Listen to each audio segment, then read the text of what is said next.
Thank you. Thank you so very much for that humbling introduction. Mayong buntag sa inyong tanan. I hope we are able to hear each other at this point. Thank you so very much for this opportunity to the Silliman University ROTC unit, care of Judge Lieutenant Colonel Crescencio Tan, and to the Philippine Mental Health Association of Negros Oriental Chapter, care of Dr. Lieutenant Colonel Betsy Joy Tan and Ma'am Glenda Disquatan, and to all mental health practitioners, cadet officers, cadets, and cadets, thank you so very much for your time. And I'm very privileged to be given this opportunity to facilitate or do a presentation on this topic. If you notice, ang topic nato karon is very heavy. It's very heavy, but extremely timely. I wonder how many of us have been giving ourselves the opportunity to really try to make sense of this COVID-19 pandemic, particularly its impacts on us. Not just on our family, not just on our community, but personally. And we'd also notice that the effects of this COVID-19 pandemic could not just be constrained or contained within the mental aspect per se, because if you notice, this pandemic also impacts many families on the economic aspect of living. You know, people's education is also being affected by this. Not to mention members of our family, loved ones, friends who may have been infected by the virus and perhaps at this very moment still are fighting for their dear lives. Perhaps some of us may have experienced loved ones who literally succumbed to the COVID-19 pandemic. And we have many grieving, bereaved families who have never experienced any sense of grieving yet. Okay. We have deaths without funerals.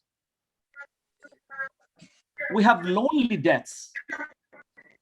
Mga tao nga na infected sa COVID virus, mamatay lang without their loved ones next to them. Just to put things in perspective. We have bereaved families who until now still haven't grieved over the passing of their loved ones.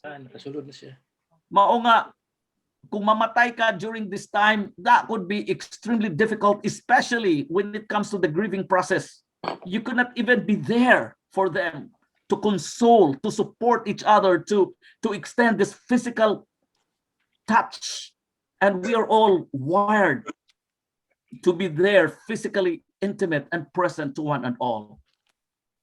So this is part of what we will explore during the next hour or so. And I have here I have prepared a PowerPoint material, and please feel free to take a screenshot of any of the slides that resonate with you. Okay, from time to time, I will be asking questions, but then we will have a Q&A portion later on. So maybe you can save your comment, you know, or you can type it in. For those of us who are in the live stream Facebook, please feel free to type in your comments or questions. And for those of us who are in this Zoom meeting, we also have our Zoom group chat. Okay, so let me share this with you. And just to bring home further the message. Right away, I would like to ask each and every one of us, just how have you been so far during this pandemic? I wonder if we have asked ourselves this question. Kumusta naman ka during this pandemic?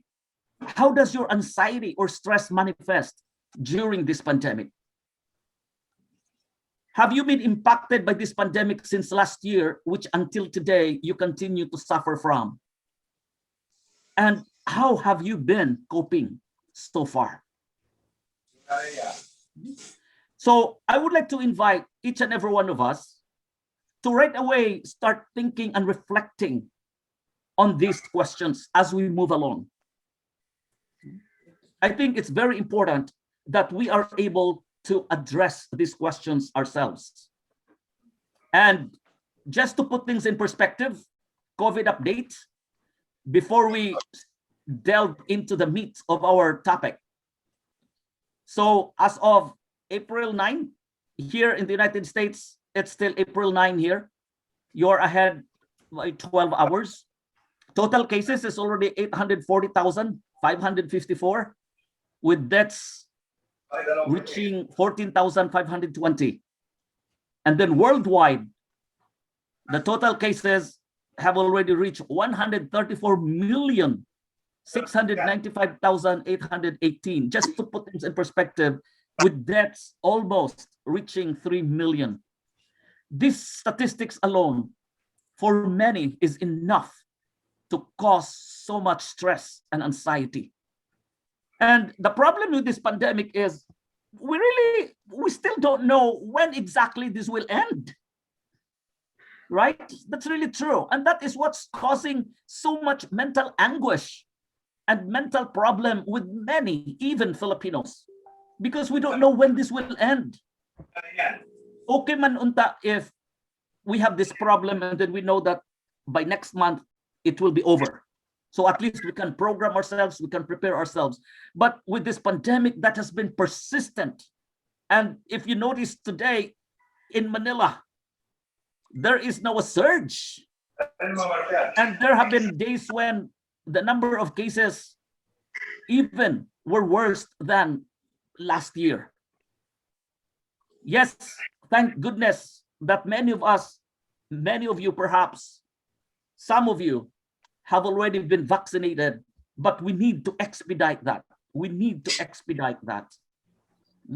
Here in the United States, for example, just to share this with you, for every 100 American adults, 34 are now showing symptoms of anxiety, depression, or both. Can you imagine that? Almost 50% of the population here in the United States are now suffering from anxiety and depression. There is now a growing number of children and young people having suicidal tendencies, have been calling all hotlines, wanting to know how they could be helped. And of course, this is not just happening here in the United States, but even in the Philippines. During this COVID-19 pandemic, there's also a dramatic increase of domestic violence, domestic abuse, especially in households where violence, conflict has already been happening even before the pandemic. Can you imagine that? The only choice you have, especially if you're living within Metro Manila area, is to live with the perpetrators, is to live with the abusers because of the lockdown and lockdown mandates and quarantine and what have you. Too many survivors are now forced to forego their physical safety because they do not have access to food and safe housing. The only choice they have is to live with members of the family who have been abusing them, who have been inflicting so much pain and suffering on them. So this is part of the economic impact as well, and abuse. You just in the Philippines, just to put things in perspective, not to contextualize my presentation here, there is now a record rise of COVID cases in our country. And Metro Manila area is now under ECQ once again. And another source suggests that mental health crisis is now becoming a threat to the Philippine economy. In fact, I have already read articles from within the context of the Philippines, including here in the United States, that after this pandemic, the most urgent problem that these countries will face is mental health problem. Not only ordinary, regular citizens are being impacted by this, but even medical practitioners, even medical frontliners. It says here, in the Philippines, economic anxiety, declining mental health, the prohibitive cost of seeking help, and the risk of further economic damage feed off each other in a vicious spiral. Some of us perhaps may be aware of this. Some of us perhaps just on the subconscious level. But we know that this pandemic has been affecting us one way or another. And it is very important that we start bringing this into our conscious.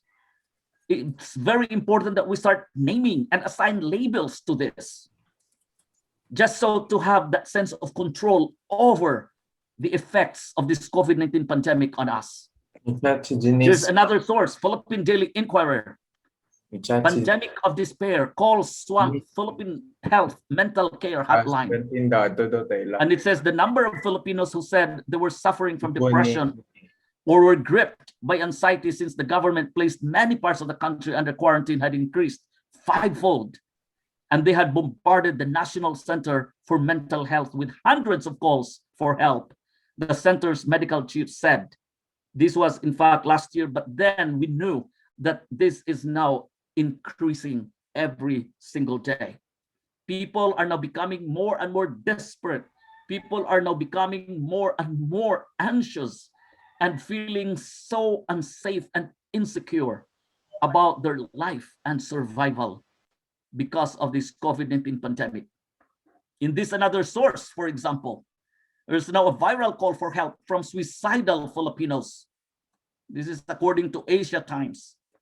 In fact, on this one direct quote here, it says, we're getting calls that we never did before. 70 to 85% are high anxiety. We had a 13-year-old who called to us, do you think my family will get the virus? We are very poor. Can you imagine a 13-year-old boy already seeing the economic repercussion of what it means when we are infected by this virus? And this image was actually an image of mother and daughter who just survived one of the recent typhoons that battered our country. Again, just to put things in perspective, when was this? Just last month, 2 months ago, when there was one typhoon after another, that before the community is even able to recover, another typhoon has happened, which led to massive devastation or destruction. That's why we just wonder, how are we coping with this situation? It's overwhelming. We just have to acknowledge it. We just have to validate and affirm what many of our fellow Filipinos may have been through during this pandemic. Perhaps some of us, some of you, may have also been in this situation during this time. And so here we are. This is you, perhaps, just stressed out with so many preoccupations. What to do with myself, with the work. Not to mention some of us perhaps may have been furloughed, may have become unemployed. Education, good if you have good access to the internet. But what if you don't? Even here at George Mason University, I still have a few students who every time we have online class, they have to go at the parking lot of the nearest fast food restaurant just to be able to connect to a Wi-Fi or internet. What to do with our social life when we could no longer be there for each other? How many of you have missed just hanging out with your friends? Especially for those who are still observing the safety and health protocols during this pandemic. How many of us have families that have been terribly affected by this pandemic? And of course, our community is suffering from it. And the global aspect of our being. Stress is normal during this pandemic. And I would like to highlight that, no? Sometimes we need a dosage of stress to be more productive. But when stress gets prolonged and when the manifestations of stress persist, lasting for more than 30 days, according to clinical studies, perhaps our stress may have already become a trauma. That's why I asked earlier, had there been manifestations of stress due to this COVID-19 pandemic, which started last year, but until today, you continue to suffer and experience those stress? It's very important that we are able to name how does stress manifest in our lives, because we respond to stress differently. We respond to depression differently. We respond to anxiety differently. So how do you know that you are being stressed out by this COVID-19 pandemic? Are the manifestations of your stress due to this COVID-19 pandemic, are they over, or are they persistent until today? Just to put things in perspective in terms of how multi-leveled this COVID-19 pandemic really is. What is happening within our family, what we may have been experiencing on a personal level, is actually just but a microcosm of what is happening on the bigger aspect of life. And this COVID-19 pandemic's impacts on us are also multifaceted. All the while, we may have thought that this is just a global health crisis. But no, this pandemic is also very economic to many of us. This is an economic problem. This is a cultural problem. This is a relational problem. I just wanna provide ourselves with this context. Hence, it's very important for us to know how we might have been impacted by this, because this is the context by which I would like us to reflect on our theme this morning. If you have a chance, and again, feel free to take a screenshot of these, I invite you to check those manifestations or symptoms that resonate with your experience during this COVID-19 pandemic. These were actually compiled by my colleagues at Eastern Mennonite University in Harrisonburg, Virginia, also based on personal stories or personal narratives. And then they realized that stress, for example, due to COVID-19 pandemic, actually manifests on different aspects of our life. This is just a personal level, emotionally, mentally, behaviorally, physically, and perhaps spiritually. Perhaps some of us may have started to doubt our faith. Perhaps some of us may have started to question, is God, are you still in control of this event? Maybe some of us are now struggling in terms of finding meaning in life. And then, of course, this pandemic also impacts us in terms of our societal interaction. Something for us to really be mindful of. And how many of us have experienced anger during this COVID-19 pandemic, and we don't even know why we are angry?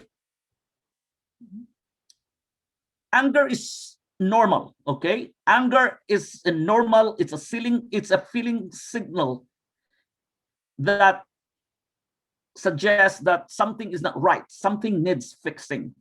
Anger is what we see on the surface, but what we don't see is what triggers anger, especially during this COVID-19 pandemic. Are you angry most of the time because deep inside you're actually feeling unsafe and you are feeling insecure? Are you angry because deep inside you're actually feeling overwhelmed by what is happening around us? Are you angry because deep inside you are actually feeling stressed out, or you are feeling unsafe and insecure about the future of your family, your children, and what have you. Very, very important to understand this. Because what is happening in many families right now, this dramatic increase of violence and abuse and tension, conflict within the family is most likely due to displaced emotions. We don't know anymore. We don't know how to express and process the emotional impact of this COVID-19 pandemic, coupled by all other work-related problems, relationship-related problems. Just something for us to reflect on. And then, of course, on the family level, I just would like to highlight these as well. Some of these perhaps may not apply in your case, but this might be the reality of your friends, families. We are all in this storm together, but perhaps we are on different boats. Some families just have enough resources to live through this pandemic. Some families have all the resources they need, but perhaps other families just literally have nothing. Physical social distancing, we can't be there for each other in person to extend support. Perhaps you know of someone who has been furloughed, who has become unemployed due to this pandemic, therefore no sources of income. Ongoing lockdowns and quarantine, especially if you live within the Metro Manila area.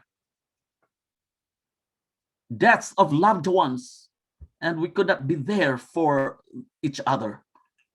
Perhaps you know of a family who has been evicted from their rented place because they could no longer pay their monthly rentals and bills, because they lost their job due to COVID-19 pandemic, because the establishment, the business enterprise or establishment that they work with or in have just filed for bankruptcy or have just closed down for good. And many others. So, in light of what I have just presented to you, where are you now within this COVID-19 spectrum? Again, feel free to take a screenshot of this. Where do you see yourself now in this COVID-19 spectrum? I hope nobody in this gathering is in denial zone, because here in the United States, we still have millions of Americans who still think that this COVID-19 pandemic is a hoax, who still think that this COVID-19 pandemic is just a serious kind of flu. And because they don't believe in the reality of COVID-19 pandemics, this COVID-19 pandemic, so they don't take any precautionary measure. Or are you still stuck in this fear zone? And you haven't been able to move on? Or are you already in the learning zone? Or maybe perhaps on the growth zone? Or maybe in the action zone? That even in the midst of this COVID-19 pandemic, that has not stopped you from doing what your mission is in life? Or do you see yourself ping-ponging, going back and forth from action zone, then to fear zone, then to learning zone, then back to fear zone? We will always have fear or concern, but we know that fear does not control us. Unlike last year, perhaps in March, April, May, I think that was really the peak when people started to realize this is really real, this COVID-19 pandemic. Feel free to share this with your friends, family members, because this is an excellent material to start up a conversation. Sometimes we need to have a visual aid by which we can see ourselves during this COVID-19 pandemic, and we can also see how we have progressed or evolved in the course of time. So, in light of what I have just shared with you, what sustains you during this pandemic? During the Q&A and sharing of comments, I would really love to hear from many of you if you can. Because the fact that you are still here, at this very moment suggests that you've got to have strength somewhere. The fact that you are still alive at this very moment suggests that there's got to be something that has been sustaining you all throughout. We need to really be intentional in answering this question, because COVID-19 pandemic makes us feel like everything we have has been taken away from us. COVID-19 pandemic has paralyzed many of us, not necessarily physically, but paralyzed in the sense that we could not think straight, paralyzed in the sense that we feel so disempowered. That's why it's very important that we need to bring our answer to this question to our consciousness. Because you may not be fully aware of this, but I want you to be conscious about it. What are some of the things that help to sustain you during this COVID-19 pandemic? In other words, what keeps you going?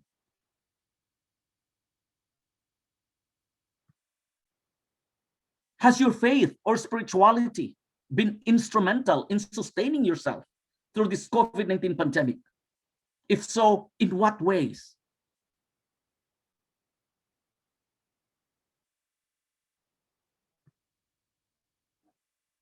Some people would right away say by saying, I have this resilience. I am resilient. And my resilience is what keeps me going.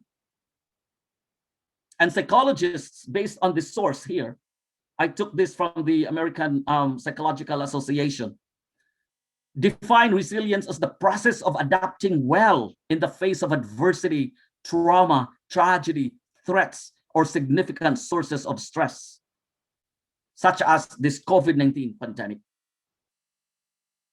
As much as resilience involves bouncing back, whenever I ask people and even my students, what comes to mind when you hear the word resilience? Many of them would say the ability to bounce back, the ability to move forward, the persistence, endurance. Yes, you are down, but resilience is what gets you up and enables you, empowers you to continue the journey. Resilience can also involve profound personal growth. And so this is my question to each and every one of us this morning. How does your resilience manifest? Sa unsa man nga paagi, makaingon ka nga I am resilient. That's why hangtod karon niat ako padayon sa pagkinabuhi bisan taliwala sa kalisod, taliwala sa mga pag-antos.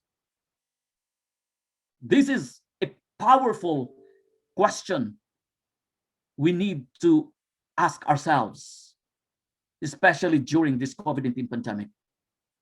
How has your resilience manifested?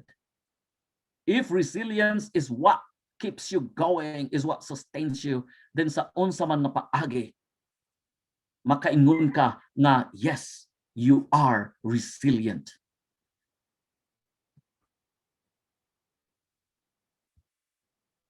Sa Japan, the bamboo is considered to be a figure or symbol or metaphor of resilience. You can bend. Bisan unsa kakusog sa hangin, the bamboo, which is the tallest grass in the world, just bends and bends and bends. But there have been cases as well where the bamboo reaches its breaking point. And I think it is okay to give ourselves permission to break from time to time, once in a while. Especially when the going gets extremely rough. And no matter how much we try not to be affected, all the stressors will just try to break us. Dr. Al, your audio is not audible. Huh?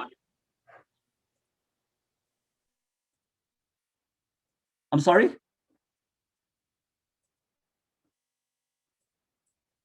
Can you hear me now? Okay na. Oh, okay. Thank you. Thank you. Thank you for letting me know. I was just saying that sometimes it's okay to give ourselves permission to even reach the verge of the breaking point. Sometimes trauma, especially if we're talking about multiple traumas, could really break us into pieces. But I think that's okay, because according to one of my favorite authors, Hemingway, he said that sometimes we are made strong in our broken places.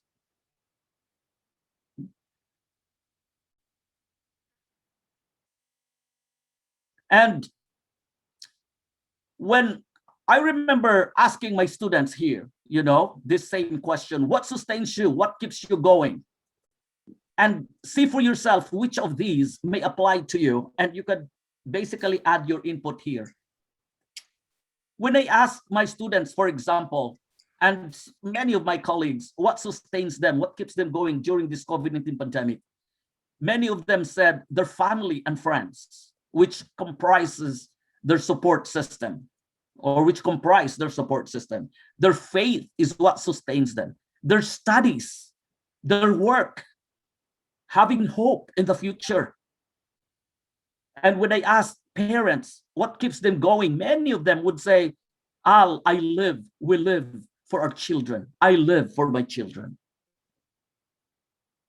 What sustains them? They said, believing that these two shall pass. Mulabay rani. And then hold on to that and use that as their mantra. These two shall pass.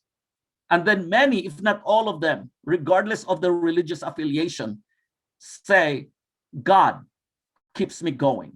And being able to travel, having this mantra, I can overcome this. I can overcome this. Kaya nako ni, kaya nako ni. And then they keep on telling it to themselves. And then some of them said spending time with nature helps to sustain them, or involvement in church or religious activities also keeps them going, or watching movies, exercise and eating healthy foods, or taking rest when the body needs it. Or for many young people, TikToking. TikTok, how many of you are very much into this? If this helps sustain you, then go for it. And having opportunities to attend or join webinars and meeting new people, knowing that the COVID-19 vaccine is here and getting one, and then please add your input. But it's very important that we are able to name all the things that sustain us as a way to honor ourselves, as a way to affirm and validate ourselves of the many strengths that we actually continue to possess. I wonder how many of you have heard of this term Kintuki. This is a Japanese art of beautiful repair. And I would like to highlight this at this point. Many of us in the Philippines, even especially here in the United States, we are such in a disposable society. When something is broken, it's useless, then throw that away. Get rid of it. Useless, worthless. But there are many communities in Japan that when a bowl or a jar, for example, is broken into pieces, the owner, instead of getting rid of those pieces, would slowly collect all the broken pieces and then reassemble them. And then they would glue all the broken pieces with either pure gold or pure silver. So what happens afterwards is that the jar or the bowl, which has been broken into pieces and now is being reassembled, actually becomes even more beautiful. And what makes it beautiful are the scars, the marks from when it was broken. How powerful is it?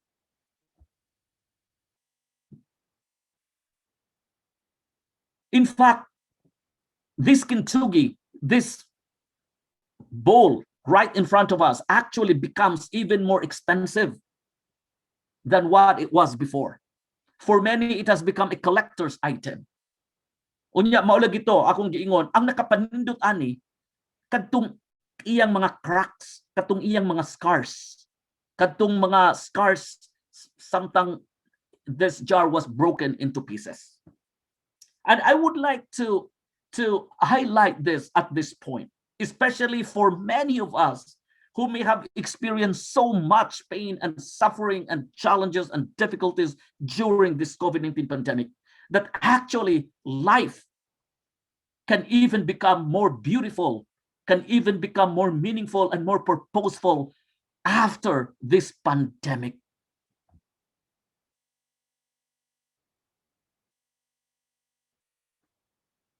This is another image of Kintuki, the art of precious scars. How beautiful is that? Scars are beautiful. Scars symbolize strength and resilience. Scars represent that you have been through so much, but you have overcome it, and now you have even become more beautiful and purposeful.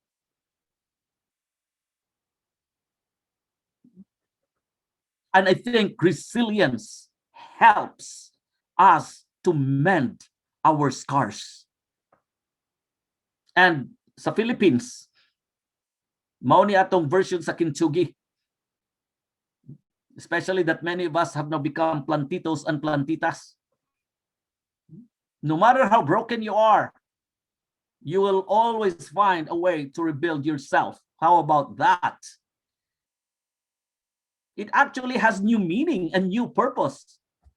Look at the image on the right side.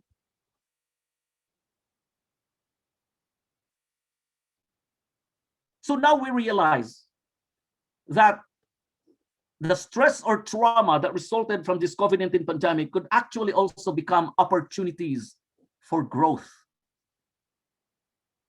Trauma could also become an opportunity for change, for transformation. And we are transformed by our brokenness, by our woundedness, by all the pains and the challenges and the sufferings that we may have been through during this pandemic.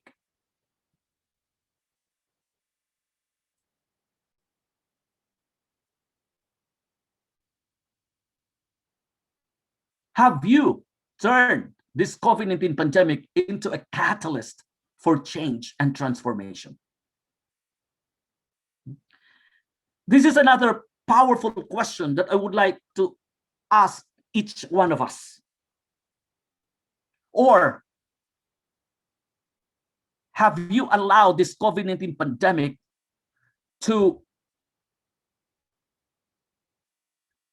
determine and define the rest of your existence and life in a harmful and destructive way? Are you letting this COVID-19 pandemic define who you are for the rest of your existence in a self-defeating way? Or have you turned this COVID-19 pandemic into opportunities? It is a choice. It is a choice.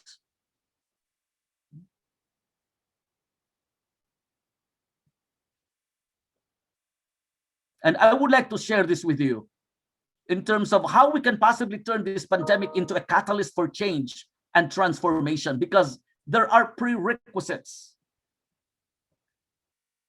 If we want to change, if we want to utilize this COVID-19 pandemic into something purposeful, something transformative, number one prerequisite here is we need to rebuild our connections.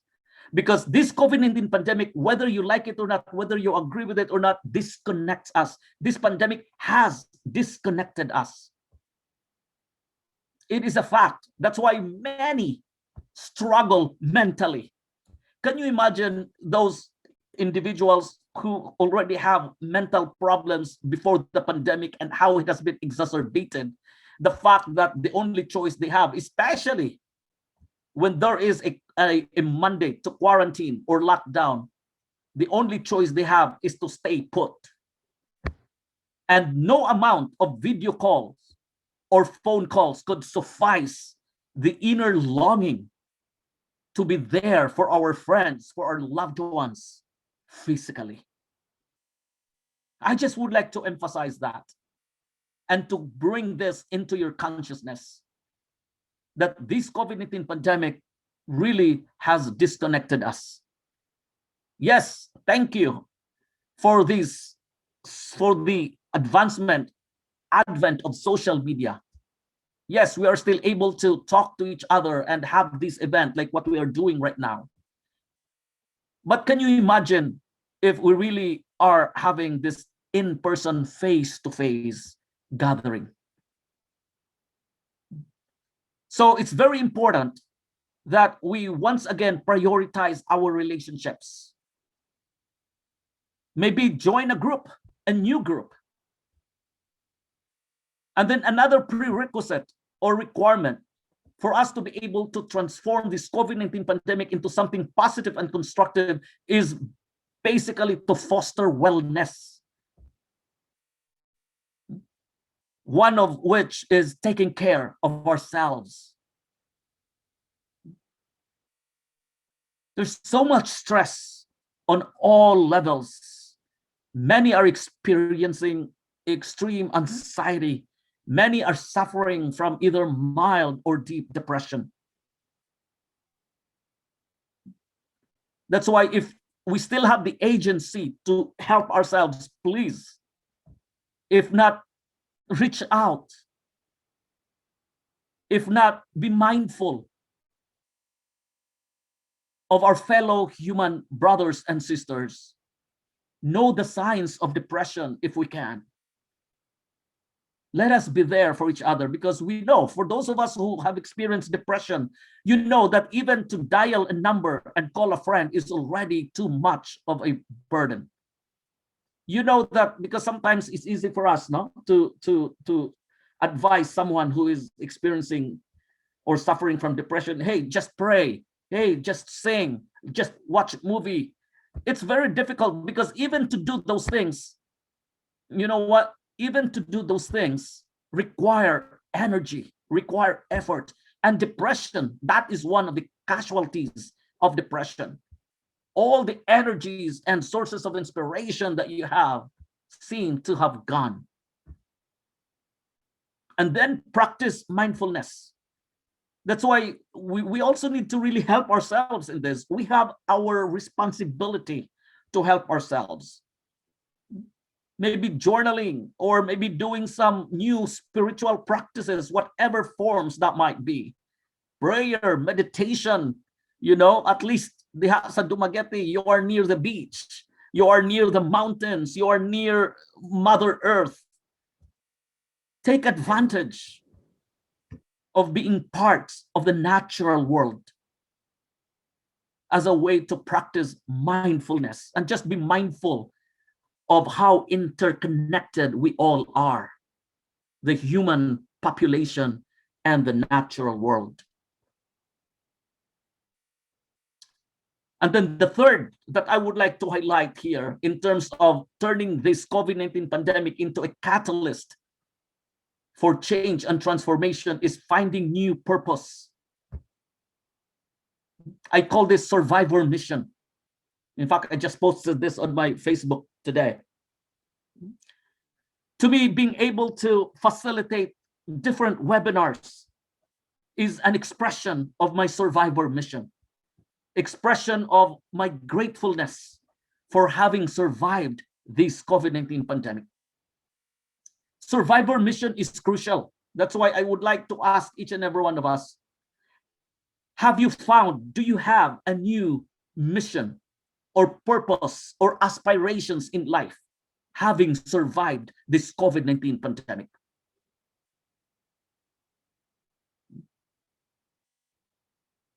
such as perhaps continue, if not enhance, if not create new ways of reaching out to others. Just trying to be proactive in terms of taking advantage of whatever we can for our own growth and development. Creating new goals in life, or maybe looking for opportunities for self-discovery and what have you. What is your survivor mission? What is your new mission in life post-pandemic?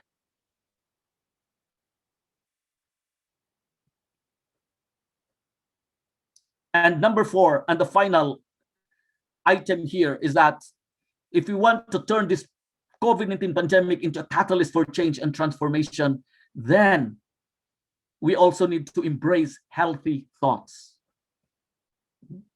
Keeping things in perspective. Again, it's easy for me to say this, compared to those who are going through a lot. But at least we know that there are ways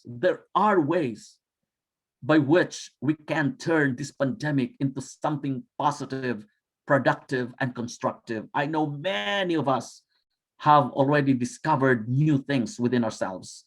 Many of you perhaps have now become entrepreneurs. Many of you have discovered new strengths that you may have never thought of before you have. Part of embracing healthy thoughts is really accepting this new normal. We could no longer live in the world during the pandemic if only this pandemic did not happen. What if this pandemic, we could no longer live in that kind of world? Because we are already here. In fact, we continue to experience this new reality that we have.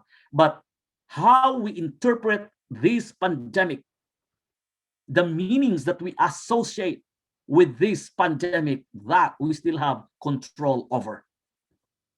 We don't have any control about this pandemic per se, because it has happened and it still continues to happen. It has affected us and it continues to impact us. But how we look at it, how we interpret it, and the meanings that we associate with this COVID-19 pandemic, that we still have control over. And then the 5th one, reach out. And I would like to highlight this part of resilience as well. Seek help.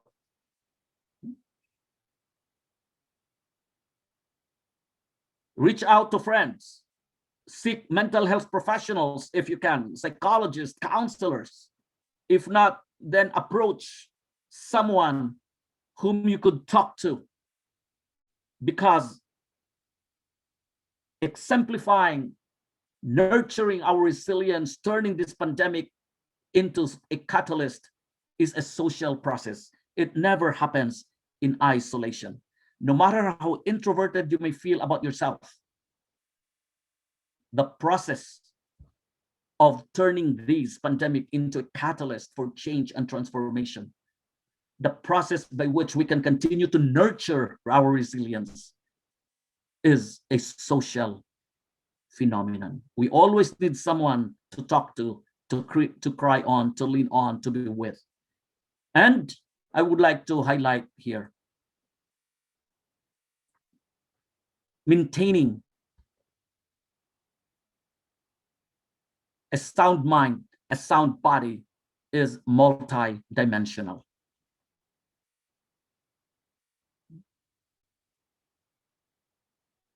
Some of us perhaps may have already been observing this. Some of us perhaps still need to improve 1, 2, 3 dimensions of it. That's okay. The bottom line is that we know that it is multidimensional, and we just have to bring this all together and make this part of our day-to-day living. And I just would like to share this with you. What we can do to help ourselves. How resilience could manifest If we want to turn this COVID-19 pandemic into a catalyst for change and for transformation, I think it's very important that we also are aware of the specific, these are part of what I call best or effective practices. So when you have a chance to print this out, check those that apply to you, encircle those that you feel like you still need to start working on. But you know that there are ways by which we can turn this COVID-19 pandemic into something positive and constructive. And one way of doing that starts with ourselves.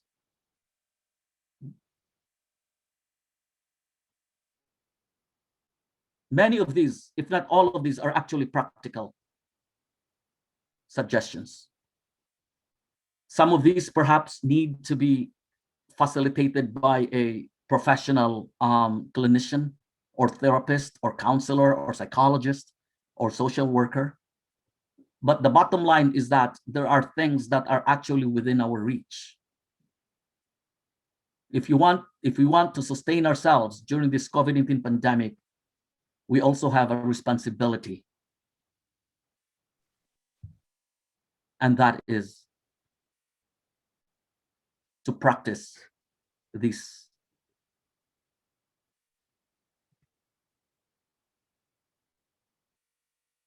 How many of you have heard of this term catharsis? I find this extremely beneficial. Catharsis is when we experience, being able to release or let go of our pains, heartaches, tensions, sufferings, fears, anxieties, uncertainties, griefs, worries, doubts, and many others brought about by the COVID-19 pandemic. Pouring out our emotions and thoughts is part of catharsis. This is a very practical suggestion. All you need to do is give yourself time and space by which you could just be yourself. Sometimes the heaviness and the discomfort that we may have been feeling on our chest inside of us, it could just be grief waiting to be let go. We grieve over the passing of loved ones due to COVID-19 pandemic and we could not be there for them. We grieve over things that we used to have and enjoy in life before the pandemic, and now they are gone. So grief is how our body responds to that void that's being created when someone or something is not there anymore. And we need to find a way by which to fill in that emptiness, that sense of void. When you bring all this letting go, release before God, it becomes what I call theological catharsis. Maybe in the middle of the night, in the middle of the day, somewhere all by yourself, you just want to let go, pour out all the heavy emotions and thoughts that you may have been carrying with you during this COVID-19 pandemic. This is one way by which to sustain ourselves. And I think this is now my final slide. In this journey we are all in, are we still able to see and appreciate the blessings and miracles that we receive each day? If so, can you name them one by one? In other words, are there still good things that come out of this COVID-19 pandemic? And I want you to really find it within yourself. Because sometimes, again, this COVID-19 pandemic somehow blinds us from seeing the blessings. Again, the fact that we continue to live every day, the fact that we continue to wake up each morning, that to me is one miracle. But I would like each one of us to literally name these blessings and miracles that we continue receiving each day one by one. This is part of what I call post-traumatic growth.